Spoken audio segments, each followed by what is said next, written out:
ഏറ്റുമാനൂരിലെ 2 പെൺമക്കളെയും കൂട്ടി ട്രെയിനിന് മുന്നിൽ ചാടി മരിച്ച ഷൈനിയുടെയും മക്കളുടെയും ആ ഒരു വീഡിയോ ആണ് ഇപ്പോൾ പുറത്തു വന്നിരിക്കുന്നത്.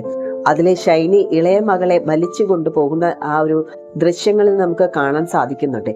എന്തിനാണ് ഷൈനി ആ ഒരു പെൺകുട്ടിയെ വലിച്ചഴിച്ചു കൊണ്ടുപോകുന്നത്?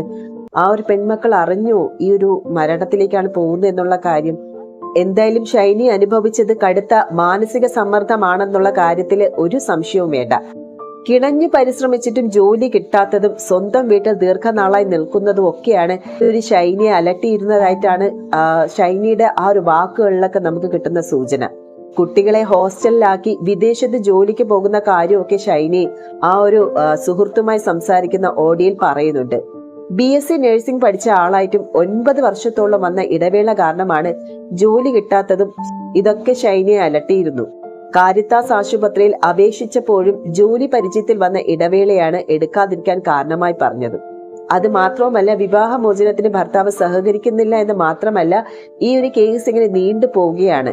ഇനി എന്ത് ചെയ്യണമെന്നുള്ള ഒരു അറിവില്ല, എന്ത് ചെയ്യണമെന്ന് അറിയില്ല എന്നാണ് ആ ഒരു സുഹൃത്തുമായിട്ടുള്ള ശബ്ദ സന്ദേശത്തിൽ ഷൈനി പറയുന്നത്. ഡ്യൂട്ടിയിലാണോ? എടി, ഞാനൊരു കാര്യം ചോദിക്കാൻ വേണ്ടിയിട്ടായിരുന്നു. എടി, നമ്മുടെ ഏഷ്യക്കാട്ടിൽ ഇപ്പം വേക്കൻസി വല്ലതും ഉണ്ടോ അറിയാവോ? നീ ഇവിടെ ഇപ്പം ആരെങ്കിലും അറിയുന്നവരുണ്ടോ എന്ന് വിളിച്ച് ചോദിക്കാവൂടി. ഞാൻ ഓർക്കുമായിരുന്നു, ഇപ്പം കുറച്ച് നാളൊരു വർഷത്തേക്കുള്ള അവിടെ ഒന്ന് കയറിപ്പോയി നോക്കിയാൽ വെച്ചാൽ ഈ അമേരിക്കയുടെ NCLEX എഴുതി കഴിഞ്ഞാലും അതിപ്പോൾ 1 വർഷത്തോളം എടുക്കും അതിൻ്റെ പ്രോസസ്സിങ് എല്ലാം കഴിയണമെങ്കിലേ. എന്നാൽ ആ സമയം കൊണ്ട് നാട്ടിലെങ്ങും ഒന്നും കിട്ടുന്നില്ല. ഞാൻ ഒത്തിരി തപ്പി. എന്നാൽ എനിക്ക് എന്നാൽ പിന്നെ പിള്ളേരെ വല്ല ഹോസ്റ്റലിൽ നിർത്തിയിട്ട് ഏഷ്യക്കാട് വല്ലതും 1 വർഷം വെച്ച് ജോലി ചെയ്യുവാണെങ്കിൽ ആ സമയം കൊണ്ട് നമുക്കൊരു പ്രസൻറ്റ് എക്സ്പീരിയൻസ് ആവുകയും ചെയ്യും. ആ സമയം കൊണ്ട് നമുക്ക് ജോലിയും ചെയ്യാമായിരുന്നല്ലോ, ഓർത്തുകൊണ്ടിരിക്കുമായിരുന്നു. ഇപ്പോൾ കുറേ ആയിട്ട് എനിക്കിപ്പോൾ നമ്മുടെ ഏഷ്യക്കാട്ടിലെ ആ ഒരു ഗ്രൂപ്പ് വന്നിട്ടുണ്ട്, നമ്മുടെ വാട്സപ്പ് ഗ്രൂപ്പേ. കുറേ ആയിരുന്നു. ഇപ്പോൾ എന്തെങ്കിലുമൊക്കെ ഉണ്ടെങ്കിൽ ഇങ്ങനെ മെസ്സേജസ് ഒക്കെ ഇടുകയും ചെയ്യുന്നുണ്ട്. ഇതൊക്കെ ഒരു വട്ടം വന്നിട്ടുണ്ടോ? പിന്നെ വേറെ എന്നാ വിശേഷം? ഇപ്പം കഴിഞ്ഞ ഫെബ്രുവരി ഇല്ല 17 ഡേറ്റ് ഉണ്ടായിരുന്നു, അതിനും പുള്ളി വന്നില്ല. പുള്ളി ഇപ്പം നാട്ടിൽ വന്നിട്ടുണ്ട്, ആരും വന്നില്ല. ഈ ലെറ്റർ അവർ കൈപ്പറ്റുന്നില്ല. ഇപ്പം 3-4 പ്രാവശ്യമായി. എന്നാ റീസൺ എന്താണെന്ന് എനിക്കറിയത്തില്ല. ഇപ്പോൾ എത്ര നാളായിട്ടും വക്കീൽ ഇനിയിപ്പോൾ അടുത്ത ഏപ്രിൽ 17 അടുത്ത ഡേറ്റ് ഇട്ടിരുന്നു. ഏപ്രിൽ 9 അടുത്തേക്ക് വന്നിട്ടില്ലെങ്കിൽ നമുക്ക് എന്തെങ്കിലുമൊക്കെ പിള്ളേർക്ക് ചെറുതാനുള്ള പൈസ അയക്കി വെക്കാമോ? എന്താ ചെയ്താന്നറിയത്തില്ല. എന്തായാലും നീണ്ടു പോകുന്ന പരിപാടിയാണ്. അതിപ്പോൾ ഒരു തീരുമാനവും ആവുന്നില്ല. അതിപ്പോൾ എത്ര നാളായി. അതേസമയം ആത്മഹത്യാ കേസിൽ അറസ്റ്റിലായ തൊടുപുഴ സ്വദേശി ചേരിയൽ വലിയ പറമ്പിൽ നോബി ലൂക്കോസിനെയും ഇന്നലെ ഏറ്റുമാനൂർ പോലീസ് അറസ്റ്റ് ചെയ്തിട്ടുണ്ടായിരുന്നു. ആത്മഹത്യ പ്രേരണാ കുറ്റം ചുമത്തി അറസ്റ്റ് ചെയ്ത നോബിയെ വൈദ്യ പരിശോധന പൂർത്തിയാക്കി കോടതിയിൽ ഹാജരാക്കും. ഷൈനിയുടെയും നോബിയുടെയും വിവാഹമോചന കേസ് ഏറ്റുമാനൂർ കോടതിയിൽ നിലനിൽക്കവെയാണ് ഷൈനിയുടെ ഈ ഒരു ആത്മഹത്യ. ഭർത്തൃ വീട്ടിൽ നിന്നേറ്റ പീഡനവും സാമ്പത്തിക ബാധ്യതകളും തൊഴിൽ കണ്ടെത്താൻ കഴിയാത്തതിന്റെ ഒരു മാനസിക വിഷമവുമാണ് ഈ ഒരു ആത്മഹത്യക്ക് കാരണമായി പറയുന്നത്. ഈ നോബി ലൂക്കോസ് തെളിവ് നശിപ്പിക്കാനൊക്കെ ശ്രമിച്ചതായിട്ടാണ് അതില് വ്യക്തമാണ്. ഷൈനി മരിക്കുന്നതിന്റെ തലേ ദിവസം നോബി വാട്സാപ്പിൽ മെസ്സേജ് അയച്ചിരുന്നു. ഇതായിരുന്നു അയാളുടെ മൊഴി. പക്ഷേ നോബിയുടെ ഫോണ് പോലീസ് കസ്റ്റഡിയിലെടുത്ത് പരിശോധിച്ചപ്പോൾ അതിലെ സന്ദേശമെല്ലാം നോബി ഡിലീറ്റ് ചെയ്തിട്ടുണ്ടായിരുന്നു. അതിനുശേഷമാണ് ഇയാള് ഭാര്യയുടെ മക്കളുടെ മൃതദേഹം കിട്ടാൻ വേണ്ടിയിട്ട് സ്വന്തം മകനെ കൊണ്ട് കേസും കൊടുപ്പിച്ചു. എന്നാൽ അയൽക്കാരുടെ വെളിപ്പെടുത്തൽ നോബിയെ കുടുക്കി എന്ന് വേണമെങ്കിൽ പറയാം. ഇത് ഒരിക്കലും നോബി പ്രതീക്ഷിച്ചില്ലായിരുന്നു. അങ്ങനെയാണ് ഈ നോബി പോലീസിന് മുന്നിലെ കുറ്റസമ്മതം നടത്തിയത്. അതായത് ഭാര്യയെ മർദ്ദിച്ചു എന്നുള്ള കാര്യമൊക്കെ ഇയാൾ വെളിപ്പെടുത്തുകയുണ്ടായി. നോബിയുടെയും ഷൈനിയുടെയും വിവാഹമോചനവുമായി ബന്ധപ്പെട്ട കേസും ഏറ്റുമാനൂർ കുടുംബ കോടതിയിൽ നിലനിൽക്കുകയാണ്. നിലവിൽ കേസിൽ നോബി മാത്രമാണ് പ്രതി. ഇനി കുടുംബത്തിലെ മറ്റാർക്കെങ്കിലും ഇതിൽ പങ്കുണ്ടോ എന്നുള്ള കാര്യവും പോലീസ് പരിശോധിക്കുകയാണ്. കഴിഞ്ഞ വെള്ളിയാഴ്ച ഏറ്റുമാനൂർ റെയിൽവേ സ്റ്റേഷന് സമീപം പാറോലിക്കൽ വെച്ചായിരുന്നു ഈ ഒരു ഷൈനിയും മക്കളായ അലീനയും ഇവാനെയും ട്രെയിനിന് മുന്നിൽ ചാടി മരിച്ചത്. ഇന്നലെ ഉച്ചയ്ക്കാണ് തൊടുപുഴയിലെ വീട്ടിലെത്തി നോബി ലൂക്കോസിനെ ഏറ്റുമാനൂർ പോലീസ് കസ്റ്റഡിയിലെടുത്തത്. പോലീസ് സ്റ്റേഷനിൽ എത്തിച്ച 3 മണിക്കൂർ ചോദ്യം ചെയ്തതിനു ശേഷമാണ് നോബിയുടെ അറസ്റ്റ് രേഖപ്പെടുത്തിയത്.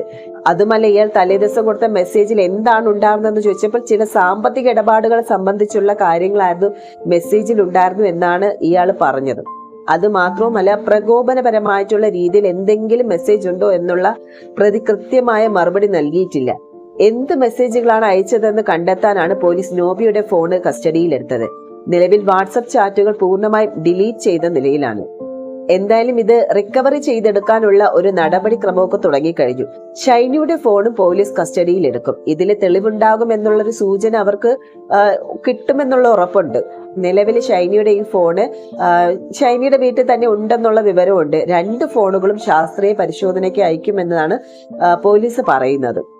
9 മാസം മുൻപായിരുന്നു ഷൈനി നോബിയുടെ തൊടുപുഴയിലെ വീട്ടിൽ നിന്നും സ്വന്തം വീട്ടിലേക്ക് എത്തിയത്.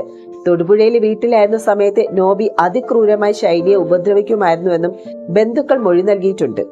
ജൂൺ 9 മർദ്ദിച്ച ഷൈനിയെ വീട്ടിൽ നിന്ന് പുറത്തു നിർത്തി.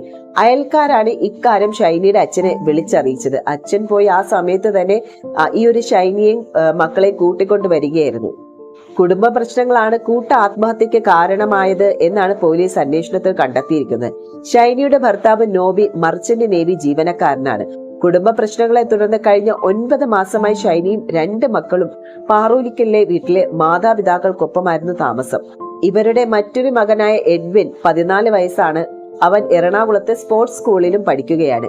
BSc നഴ്സിംഗ് ബിരുദധാരിയായ ഷൈനി നാട്ടിൽ ജോലിക്ക് ശ്രമിച്ചുകൊണ്ടിരിക്കുകയായിരുന്നു ഈ ഒരു ആത്മഹത്യ.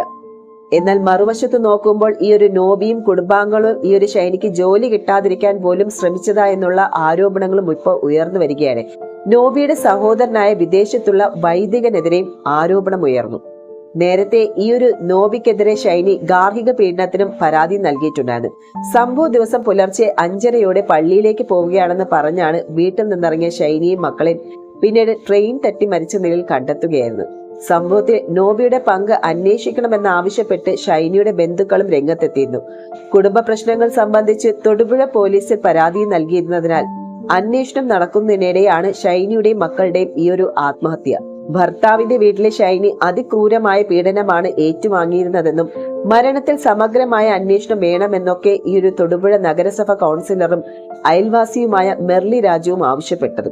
ഇവരുടെ മൃതദേഹം പാറോലിക്കലിലെ വീട്ടിൽ എത്തിച്ച സമയത്തും പിന്നീട് തൊടുപുഴയിലെ ഇടവക പള്ളിയിൽ എത്തിച്ചപ്പോഴും നാട്ടുകാരും ബന്ധുക്കളും വലിയ പ്രതിഷേധം തന്നെ ഉയർത്തിയിരുന്നു.